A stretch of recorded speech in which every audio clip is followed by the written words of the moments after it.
Me llamo Paulina Ferrer y soy historiadora del arte.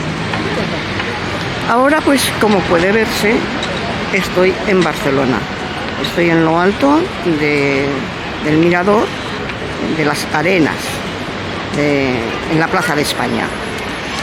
Y en este vídeo voy a intentar explicaros algunas cositas sobre los restos que tenemos actualmente de la exposición de la Exposición Internacional de Barcelona de 1929. Voy a tratar solamente, porque ya es mucho, sobre el eje central, el eix en catalán, que iba desde la Plaza de España, que es esta que aquí vemos, que está en obras, la fuente central está en obras, hasta la altura y el dominio del Palau Nacional, del Palacio Nacional, lo tenemos aquí. Bueno, vamos a explicar un poquito aquí sobre la Plaza de España, que es donde se inicia, digamos, como si fuéramos, dijéramos, la entrada a la exposición. La entrada en realidad estaría entre estas dos torres. Hablaré de cada elemento ya a pie de tierra. Esto es pues, por ver esta vista tan hermosa que hay desde aquí. Y bueno, voy a hablar un poquito de la fuente monumental, porque desde aquí podemos ver muy bien su estructura. Abajo no se aprecia. Donde está esta fuente había un templete con una cruz, la cruz cubierta o la creu cubierta, que todavía le recuerda la calle, el templete con la cruz, que era el término de la ciudad de Barcelona. Hablamos del siglo XIX. Esta plaza, digamos, se previó ya por Ildefonso Cerdà. Bueno, luego hubo un proyecto de 1915 de Josep Amargós, pero lo que vemos actualmente en realidad estuvo diseñado, urbanizado por Puig de Cadafalch, que era político y era arquitecto, y tuvo mucho que ver con la Exposición Universal. El proyecto que vemos de urbanización de la plaza fue de Puig de Cadafalch y Guillem Busquets. ¿Veis? Es una estructura triangular. Tenemos un edículo central son tres nichos y están dedicados. La fuente está dedicada, digamos, a los bienes que nos proporciona el agua. Entonces son alegorías. Lo que hay en los nichos son tres alegorías. La que aquí vemos son tres alegorías a tres ríos de las tres vertientes españolas. Tenemos la vertiente del Mediterráneo, que sería la alegoría del río Ebro, que no lo vemos, que es la que está frente a la entrada a la exposición, o sea, frente a las dos torres, frente al eje y al Palacio Nacional. Y la que vemos es la alegoría de los ríos de la vertiente cantábrica. Y están representados por varias imágenes a ver si puedo acercar un poco, varias imágenes de adolescentes, hay niños, pues son ríos más pequeños. Y lo que mira, digamos, a la continuación de la Gran Vía, que lo tenemos también a la espalda, es la otra vertiente, la vertiente del Tajo, perdonad, la vertiente atlántica, ¿no? Los que desembocan en el mar Atlántico. Y entonces hay dos, que son el Guadalquivir y el Tajo, son los dos escogidos. Bueno, vamos a ir para atrás. Fijaos, ahí en lo alto hay un pebetero, que yo no sé si actualmente todavía funciona así, pero en la exposición ese pebetero echaba fuego, y tiene tres victorias aladas en cada una de las tres esquinas. Puig de Cadafalch ya planea que la exposición va a tener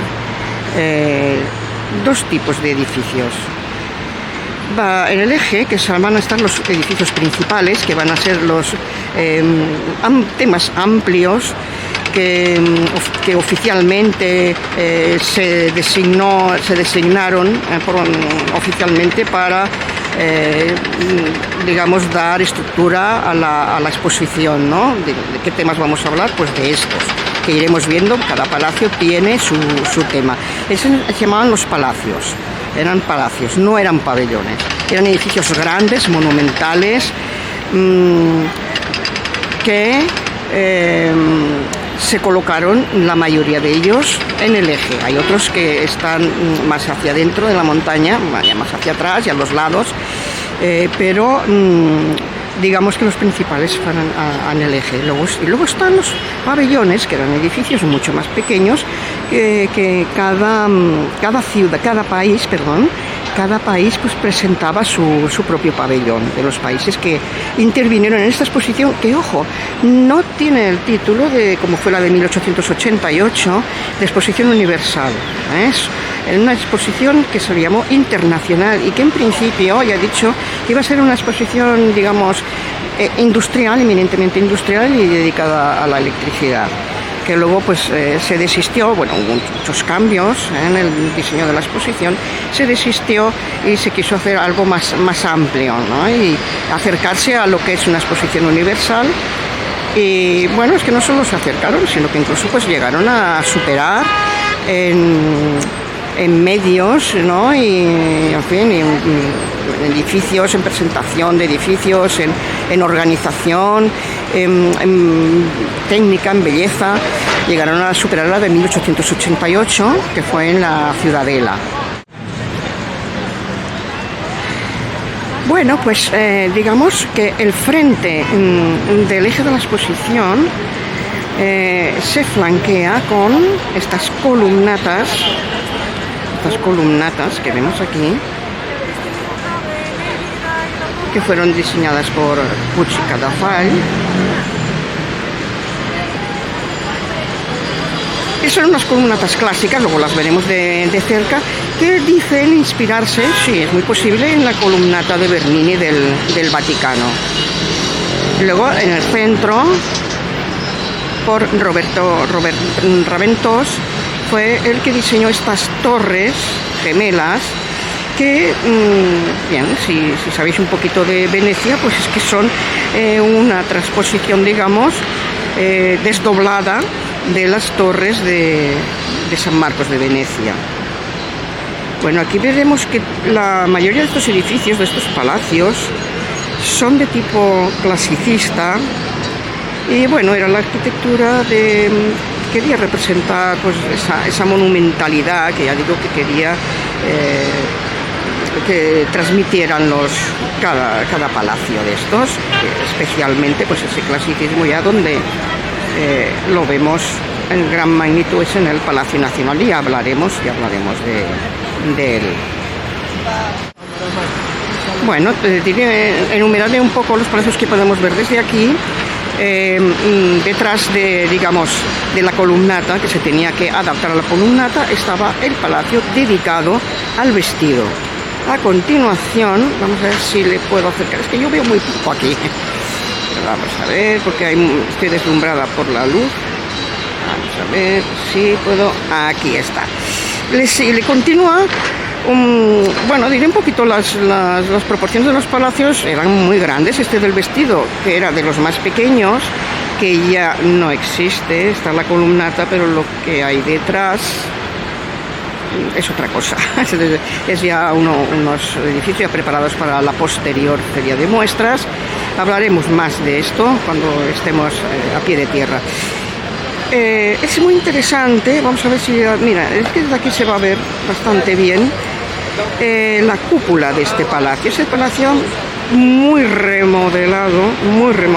La fachada es prácticamente quedó destruida, digamos, y la cambiaron por esto. Lo veremos de cerca, como ya he repetido un montón de veces, pero se ha quedado la cúpula, que es la original de este palacio. Este palacio estaba dedicado a la metalurgia y a la electricidad. Era un palacio ya, pues, bueno, en realidad todas las cosas, estas cosas son de tipo industrial, pero bueno, era el espíritu que tenía en un principio la exposición, ¿no? Ya dije que tenía que estar dedicada exclusivamente a la electricidad en un principio. Bueno, esta cúpula es muy interesante. Hay quien, bueno, se ha dicho que quizás se inspiró en una cúpula que hizo el arquitecto expresionista Bruno Taut en una exposición, ahora no recuerdo yo el nombre de la ciudad, en Alemania, que era el Palacio del Vidrio. Bueno, si buscáis Palacio del Vidrio de Bruno Taut, la verdad que puede recordar pues quizás porque es una cúpula poliédrica, como vemos que en diversas caras, como un poliedro, no exactamente, es un poliedro, digamos, semi-regular, porque no son todas, es simétrico, tiene su simetría radial, pero no son todas las caras exactamente iguales. Son triángulos y luego una especie de trapecios que son los que conectan con la pequeña linterna, bajita linterna que tiene como culminación. Todos estos palacios ya se dedicaron luego a la posterior feria de muestras. Bueno, pues este es el palacio, como digo, de comunicaciones y transporte. Podemos ver desde aquí las tres naves que se mantienen más o menos tal cual eran, tres naves en paralelo.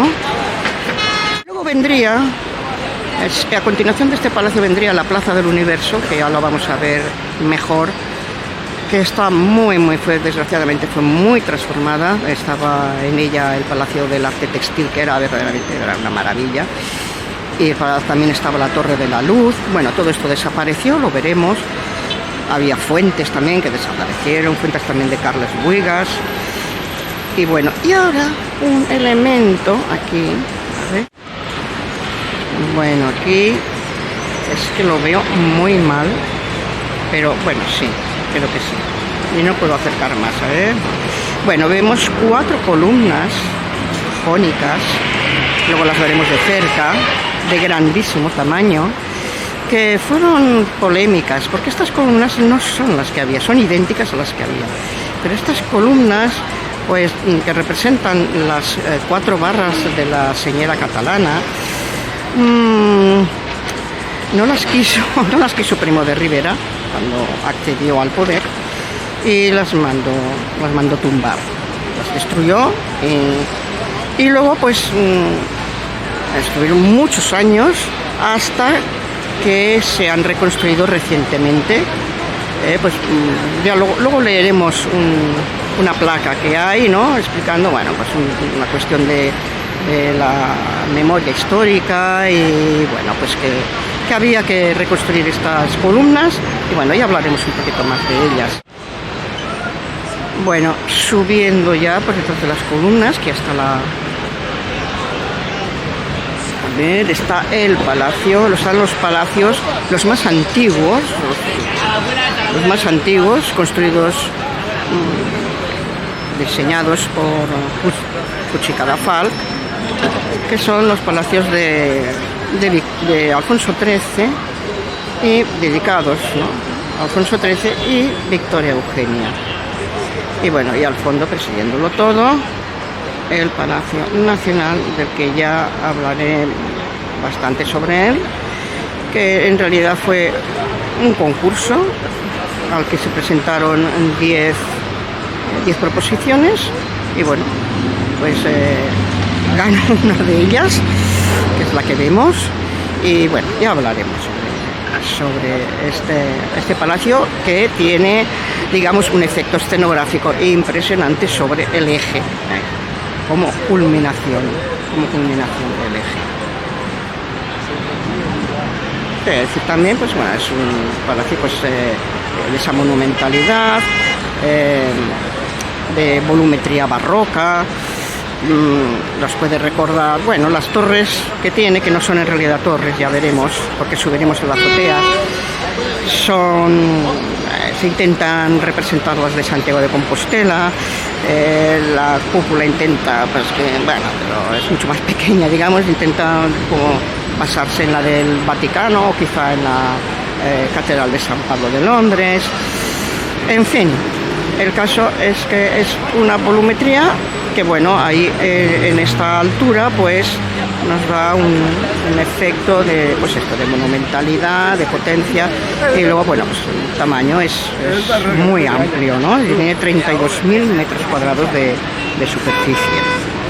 Aquella cúpula poliédrica del Palacio de la Metalurgia, la metalurgia, la electricidad.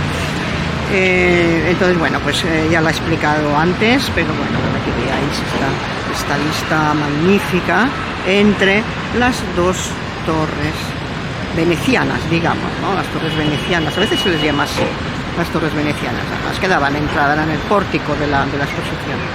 Aquí pues también hay un efecto muy bonito también del Palacio Nacional, también es una vista muy bella, ¿eh?